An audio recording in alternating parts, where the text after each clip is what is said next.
Hi friends, എന്തൊക്കെയുണ്ട് വിശേഷം? ഇന്ന് ഈ കാണുന്നതാണ് നമ്മുടെ സ്നേക്ക് പ്ലാന്റ്. പണ്ടുള്ളവർ ഇതിനെ അമ്മായി അമ്മയുടെ നാവ് എന്നൊക്കെയാണ് വിളിച്ചിരുന്നത്. ഇതിൻ്റെ ഇലയുടെ വശങ്ങളിലെ ആ മഞ്ഞ ഷെയ്ഡ് കണ്ടു, നല്ല ഭംഗിയല്ലേ? പക്ഷേ ഇപ്പോൾ ഈ ചട്ടി ഇതിന് തീരെ തികയുന്നില്ല. അതുകൊണ്ട് നമുക്കിന്ന് ഈ ചട്ടി ഒന്ന് മാറ്റി കൊടുക്കാം. അപ്പോൾ ആദ്യം നമുക്ക് ഇതിന് പറ്റിയ മണ്ണൊന്ന് സെറ്റാക്കാം. സ്നേക്ക് പ്ലാന്റിന് വെള്ളം കെട്ടി നിൽക്കുന്നത് തീരെ ഇഷ്ടമല്ല. അതുകൊണ്ട് കുറച്ച് മണ്ണ്, കുറച്ച് ചകിരിച്ചോറ്, കുറച്ച് ചാണകപ്പൊടി, ആവശ്യമെങ്കിൽ കുറച്ച് മണലും ചേർക്കാവുന്നതാണ്.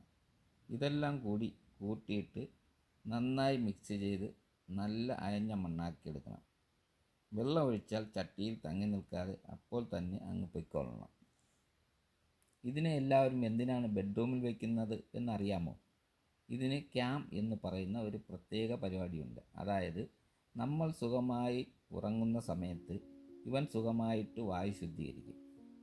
പകൽ സമയത്ത് ജലനഷ്ടം വരാതെ ഇലയിലെ സുഷിരങ്ങൾ അടച്ചു പിടിച്ചിട്ട് രാത്രിയിലാണ് ഇവൻ വാതകങ്ങൾ കൈമാറ്റം ചെയ്യുന്നത്. അതുകൊണ്ട് രാത്രിയിൽ ഓക്സിജൻ കിട്ടാൻ ഇവനെ കഴിഞ്ഞ് വേറെ ആരുള്ളൂ. ഇതാ പുതിയ ചട്ടിയിലേക്ക് നമ്മൾ ഇവനെ മാറ്റിയിരുത്തി കഴിഞ്ഞു.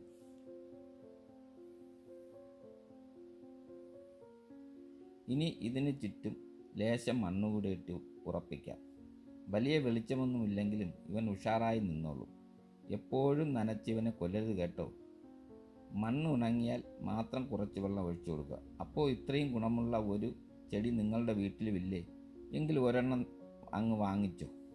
അപ്പോൾ ശരി, അടുത്ത വീഡിയോയിൽ കാണാം. എല്ലാവർക്കും ബൈ.